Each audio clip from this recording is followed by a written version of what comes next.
नमस्कार, मैं हूं शम्स ताहिर खान और आप देख रहे हैं वारदात। 24 घंटे में कहानी पलट गई।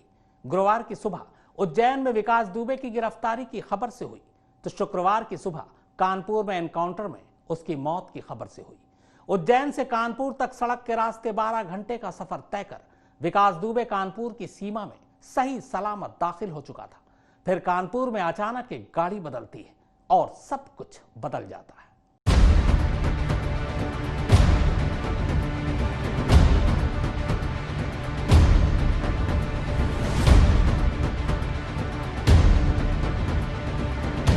हम लोग अपने साथियों की शहादत को वेस्ट नहीं जाने देंगे।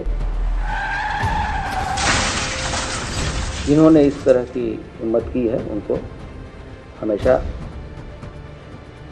पछतावा होगा, नजीर बनेगा।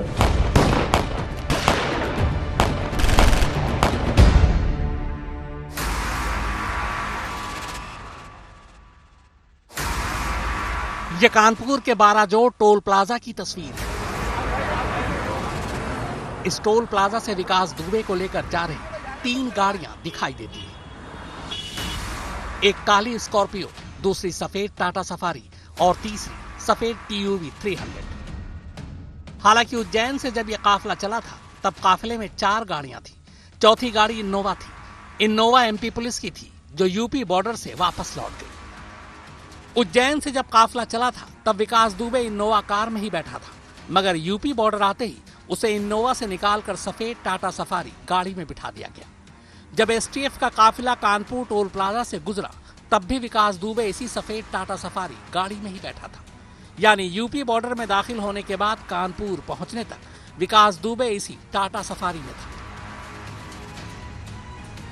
कानपुर के 12 जोड़ टोल प्लाजा से आज तक की टीम लगातार विकास दुबे की गाड़ी का पीछा कर रही थी, मगर कानपुर टोल के बाद अचानक STF की 3 गाड़ियों में 2 और गाड़ियां शामिल हो जाती हैं।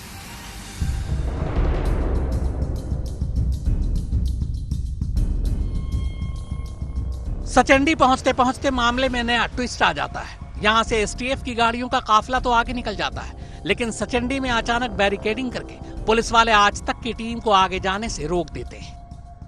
अब आपको बता दूं कि STF की टीम है वो यहाँ से लेकर जा रही है और बाकायदा जो पुलिसकर्मी उनको रोकने की कोशिश यहाँ पर की जा रही है। ये STF की टीम है यहाँ पर और लगातार ये देख पा रहे हैं यहाँ पर जो सुरक्षा व्यवस्था है उसको बेहद कड़ी कर दी गई है। ये सुरक्षा रूटीन चेकिंग है और आज से कोविड-19 भी प्रभावी है और ये डेली होती है। यहाँ बैरियर है हमारा महीने से। तो मीडिया कर्मियों को क्यों रोक दिया गया? नहीं रोका नहीं है, सबको निकलवा रहा है चेक। नहीं आपने जानबूझ कर रोका है? किसी को नहीं रोका गया, आपने जानबूझ कर रोका गया। चलिए बढ़ाइए, चेकिंग चलते रहिए। क्या व्यवस्था, क्यों सिक्योरिटी थ्रेट है विकास दुबे को? विकास दुबे को सिक्योरिटी थ्रेट है क्या? रोका जा रहा है जो जानबूझ कर कोई नहीं, चेकिंग हो रही है। पूरी मीडिया को आपने जानबूझ कर नाकेबंदी की है, क्यों किया आपने?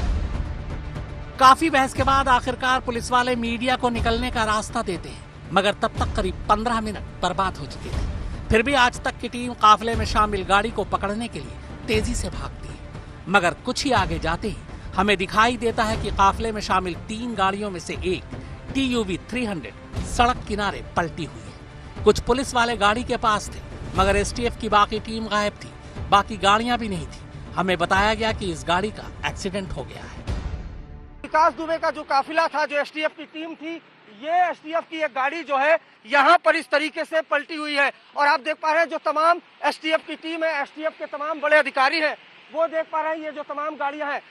ये पूरा काफिला था जो विकास दुबे को उज्जैन से लेकर आ रहा था, लेकिन गाड़ी यहाँ पर आप देख पा रहे हैं, ये गाड़ी यहाँ पर पलट चुकी है। यहाँ पर चूंकि कानपुर टोल प्लाजा पर आज तक की टीम विकास दुबे को टाटा सफारी में बैठा देख चुकी थी, लिहाजा पहले हमें यही लगा कि विकास दुबे ठीक है और दूसरी गाड़ी में है, मगर अब चौंकने की बारी हमारी थी। हमें बताया गया कि जिस TUV 300 गाड़ी का एक्सीडेंट हुआ है, विकास दुबे उसी में बैठा था और एक्सीडेंट के बाद भागने की कोशिश की। पुलिस टीम से पिस्टल छीन और फिर एनकाउंटर में मारा गया। STF की गाड़ी पलट गई और पलटने के बाद से उसने पुलिस की वेपन छीनने की कोशिश की, भागा। उस दौरान पुलिस ने भी रिटेलिएटरी फायर किया है और उसमें घायल हुआ, जो बाद में हॉस्पिटल में ले जाया गया और वहाँ उसको डेड घोषित किया गया है। जिस जगह आज तक की टीम को नाके पर पुलिस ने रोका था, वहां से एक्सीडेंट की जगह की दूरी करीब 10 किलोमीटर है। यानी 10 किलोमीटर पहले तक खुद आज तक ने देखा कि विकास दुबे सफेद टाटा सफारी कार में बैठा है। फिर मीडिया के पीछे छूटते ही अचानक वो TUV 300 गाड़ी में कैसे पहुंच गया? क्या गाड़ी की अदला बदली एनकाउंटर के लिए ही की गई थी? हैरानी तब और बढ़ी जब कुछ देर बाद घायल या मुर्दा विकास दुबे को अस्पताल लाया जाता है। विकास दुबे एक बार फिर से वापस सफेद टाटा सफारी में ही था। अब आइए जरा महिंद्रा TUV 300 गाड़ी की पड़ताल करते हैं। पुलिस के मुताबिक सुबह बारिश हो रही थी और मीडिया के पीछा करने की वजह से गाड़ी तेजी से भगाई जा रही थी। इसी वजह से टायर स्किड कर गया। तेज रफ्तार गाड़ी पलट गई और 50 से 100 मीटर तक घिसटती चली गई। तेज रफ्तार में किसी भी गाड़ी का यूं पलटना और 50 से 100 मीटर तक घिसटना गाड़ी को काफी नुकसान पहुंचा सकता है। पर यहां गाड़ी के सभी शीशे सलामत, गाड़ी के डैमेज होने के कोई निशान मौजूद नहीं। यहां तक कि जिस जगह यह कथित हादसा हुआ वहां उल्टा घिसटने या टायर के भी ऐसे कोई निशान नहीं मिले। हालांकि बारिश की वजह से मिट्टी गीली थी। बाकी आप लोग समझदार हैं, आगे क्या कहें। शिवेंद्र श्रीवास्तव और हिमांशु मिश्रा के साथ अरविंद ओझा, कानपुर, आज तक। उज्जैन से कानपुर तक की दूरी करीब 670 किलोमीटर है। इस पूरे 670 किलोमीटर के सफर में यूपी STF की गाड़ियों के साथ साथ आज तक के रिपोर्टरों की भी गाड़ियां भाग रही थी। मगर रास्ते में ऐसा कई बार लगा कि STF की टीम को मीडिया का पीछा आना अच्छा नहीं लग रहा है। इस पूरे सफर में आज तक की टीम बस आखिरी 15 मिनट में काफिले से दूर रह गई और उसी 15 मिनट में एनकाउंटर हो गया।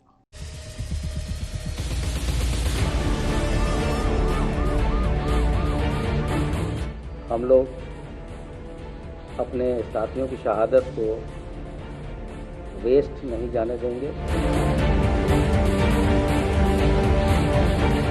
जिन्होंने इस तरह की हिम्मत की है उनको हमेशा पछतावा हो,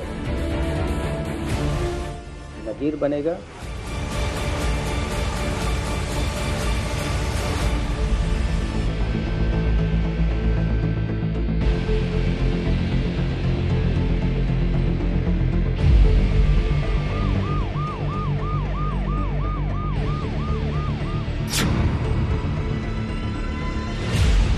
चार गाड़ियों में सवार यूपी STF की टीम विकास दुबे को अपने कब्जे में लेने के बाद कानपुर के लिए रवाना हुई। आज तक की टीम STF के काफिले के पीछे पीछे थी। चार में से एक गाड़ी में बैठा विकास दुबे बिल्कुल निश्चिंत दिख रहा था। शायद उसे इस बात का यकीन था कि जिस तरीके से उसने खुद को पकड़वा लिया है उसके बाद उसकी जान बच चुकी है। इस काफिले को करीब 300 किलोमीटर का सफर तय कर कानपुर पहुंचना था। बीच में कई जगह सड़कें ठीक नहीं थी, लिहाजा कानपुर तक का सफर 10 घंटे में पूरा होना था।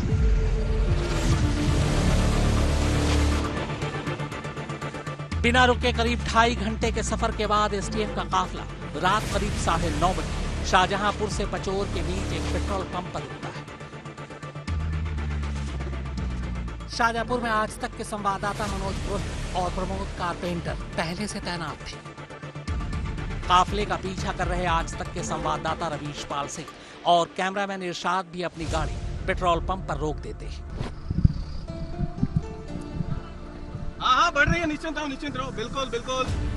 पेट्रोल पंप पर आज तक संवाददाता काफिले को शूट कर रहा होता है। कोशिश विकास दुबे की झलक दिखाने की थी, मगर तभी STF के लोग आज तक के कैमरामैन को शूट करने से रोक देते हैं। वो गुस्से में थे। इसके बाद कैमरा बंद हो जाता है। थोड़ी देर बाद STF का काफिला आगे के लिए रवाना हो जाता है। शाहजहांपुर से करीब 30 किलोमीटर आगे एक टोल प्लाजा पड़ता है। आज तक की टीम अब भी STF के काफिले के पीछे पीछे थी। टोल प्लाजा पार करने के बाद पचोर से करीब 10 किलोमीटर पहले एक ढाबे के बाहर अचानक STF के काफिले में शामिल एक इनोवा कार आज तक की टीम की गाड़ी को ओवरटेक करती है। कुछ इस अंदाज में कि गाड़ी सड़क किनारे रुक जाए। गाड़ी रुक जाती है। STF के कुछ लोग गाड़ी से बाहर निकलते हैं और आज तक की टीम की गाड़ी की चाबी निकाल लेते हैं। इसके बाद कैमरामैन इरशाद के साथ धक्का मुक्की करते हैं। STF के लोग गुस्से में थे। वो नहीं चाहते थे कि मीडिया उनका पीछा करे, इसी के बाद धमकाते हुए वो आज तक की टीम की गाड़ी की चाबी अपने साथ लेकर तेजी से आगे के लिए निकल जाते हैं। हमारी टीम गुजारिश करती है कि चाबी दे दें, मगर वो एक नहीं सुनते। इसके बाद आज तक के संवाददाता रवीश पाल सिंह दफ्तर और सीनियर पुलिस अफसरों को फोन करते हैं। फोन पर एसटीएफ की इस हरकत की जानकारी दी जाती है। आज तक की टीम रात के वक्त हाईवे किनारे बिना चाबी के यूं ही खड़ी थी। थोड़ी देर बाद काफिले में शामिल एसटीएफ टीम को उनके आला पुलिस अफसरों की तरफ से मैसेज आता है। इसके बाद 61 किलोमीटर आगे राजगढ़ के टोल प्लाजा पर वो आज तक के दूसरे रिपोर्टर पंकज शर्मा को कार की चाबी सौंप देते हैं और आगे निकल जाते हैं, मगर ये धमकी देते हुए कि अब पीछा न करें। काफिला पूरी रफ्तार से कानपुर की तरफ बढ़ रहा था। कुछ देर बाद एसटीएफ की गाड़ियां गुना से गुजरती हैं। आज तक के रिपोर्टर विकास दीक्षित काफिले की तस्वीरें कैमरे में कैद करते हैं।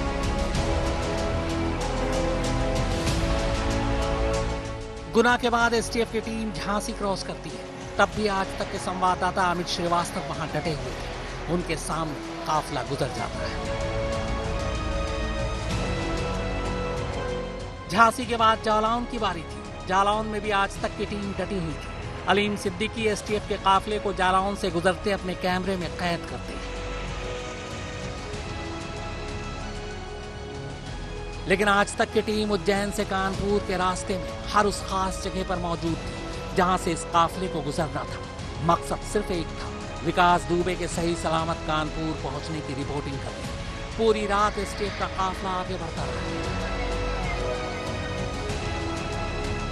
रात बीती, अब सुबह हो चुकी थी। अब तक सब कुछ ठीक था।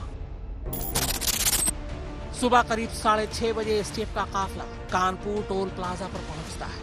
मंजिल अब बेहद करीब थी। कानपुर टोल प्लाजा पर आज तक के रिपोर्टर अरविंद ओझा पहले से मौजूद थे। इसी काफिले के इंतजार में अब यहां से अरविंद ओझा एसटीएफ के काफिले का पीछा करते हैं। कानपुर टोल प्लाजा पर पुलिस की 2 और गाड़ियां पहले से मौजूद थी। विकास दुबे के साथ चल रहे 4 गाड़ियों के काफिले में अब ये दोनों गाड़ियां भी शामिल हो जाती हैं। इन 2 गाड़ियों में से एक गाड़ी काफिले के आगे और एक पीछे चलती है। इन दोनों गाड़ियों का मकसद बस एक था, काफिले के बीच में मीडिया की कोई गाड़ी न घुस जाए। मगर आज तक रिपोर्टर अरविंद ओझा काफिले का पीछा नहीं छोड़ते। हालांकि इस दौरान उनकी गाड़ी को खतरनाक तरीके से ओवरटेक भी किया जाता है। एसटीएफ के काफिले में शामिल पुलिस वालों को यह पता था कि आज तक की टीम उनका पीछा कर रही है। लिहाजा कानपुर टोल नाके के आगे एक जगह पर आज तक की टीम को फिर से रोकने की कोशिश की जाती है। लेकिन आज तक की टीम किसी तरह वहां से निकल जाती है। मगर थोड़ी ही दूर आगे पुलिस की बैरिकेडिंग लगी थी। उस बैरिकेडिंग पर चेकिंग के नाम पर आज तक की गाड़ी को रोक दिया जाता है। उस वक्त सुबह के 6:55 हुए थे। जी नौजोत, आप देख पा रही हैं यहाँ पर ये सुरक्षा व्यवस्था है कि यहाँ पर अब मीडिया कर्मियों को रोका गया है एक रणनीति के तहत, ताकि जो काफिला है वो एक अननोन लोकेशन पर ले जाया जा सके। इसलिए जो मीडिया कर्मियों की गाड़ी है यहाँ पर एक रणनीति के तहत रोक दी गई है। करीब 10 मिनट की बहस के बाद आज तक की गाड़ी को आखिरकार फिर से छोड़ दिया जाता है। जानबूझकर कोई नहीं, चेकिंग हो रही, पूरी मीडिया को अपने जानबूझकर। अरविंद ओझा अपनी टीम के साथ फिर से एसटीएफ के काफिले की तरफ भागते हैं। मगर कुछ दूर जाने के बाद ही अचानक अरविंद ओझा की नजर पड़ती है कि सड़क किनारे एसटीएफ के काफिले में शामिल एक गाड़ी पलटी हुई है। मौके पर मौजूद पुलिस वालों से जब पूछा जाता है तो वो कहते हैं कि गाड़ी का एक्सीडेंट हो गया है। इसके बाद पता चलता है कि जो गाड़ी पलटी है विकास दुबे उसी गाड़ी में सवार था। फिर कुछ मिनट बाद ही एक्सीडेंट की असली कहानी सामने आती है। बताया जाता है कि गाड़ी पलटने के बाद विकास दुबे पुलिस वालों के पिस्टल छीन कर भागने की कोशिश कर रहा था और इसी कोशिश में वो मारा गया। बस कानपुर में दाखिल होने के बाद यही वो आखिरी 15 मिनट थे जब एसटीएफ का काफिला आंखों से ओझिल हुआ था। बल्कि यूं कहें कि जानबूझकर आज तक की टीम को बैरिकेडिंग करके रोक दिया गया था और आखिरी के इन्हीं 15 मिनट में विकास दुबे का खेल हो गया। उज्जैन से रवीश पाल सिंह और पंकज शर्मा के साथ कानपुर से हिमांशु मिश्रा और अरविंद ओझा, आज तक। यूपी पुलिस का कहना है कि एक्सीडेंट इसलिए हुआ क्योंकि गाड़ी के सामने जानवरों का झुंड आ गया था। हालांकि इनकाउंटर को लेकर कई सवाल हैं। उज्जैन से कानपुर लाने के लिए विकास दुबे का ट्रांजिट रिमांड क्यों नहीं लिया गया? उज्जैन में खुद को पकड़वाया तो कानपुर में क्यों भागने लगा? विकास दुबे के हाथ खुले क्यों थे? अगर हाथ बंद थे तो फिर पिस्टल कैसे छीन? एसटीएफ ने अपने हथियार संभाल कर क्यों नहीं रखे? अगर गाड़ी पलटी तो विकास दुबे घायल क्यों नहीं हुआ? जबकि गाड़ी पलटने से 4 पुलिस वाले घायल हो गए। गाड़ी पलटने के बाद विकास भागने की कोशिश करता, ऐसे में गोली पीठ पर लगती, यानी गोली सामने से मारी गई। घायल 2 पुलिस वालों को गोलियां कहां लगी? एनकाउंटर से ऐन पहले मीडिया की गाड़ी क्यों रोक दी गई? एनकाउंटर से पहले विकास दुबे की गाड़ी क्यों बदल दी गई? क्या एनकाउंटर की जगह पहले से तय थी? अगर नहीं तो वहां आसपास पहले से पुलिस टीम कैसे मौजूद थी? उज्जैन में मंदिर के गार्ड ने विकास दुबे को धर दबोचा था। कानपुर में भागते विकास को एसटीएफ के महारथी क्यों नहीं काबू कर पाए? तो वारदात में फिलहाल इतना ही, मगर आज तक पर खबरों का सिलसिला लगातार जारी है।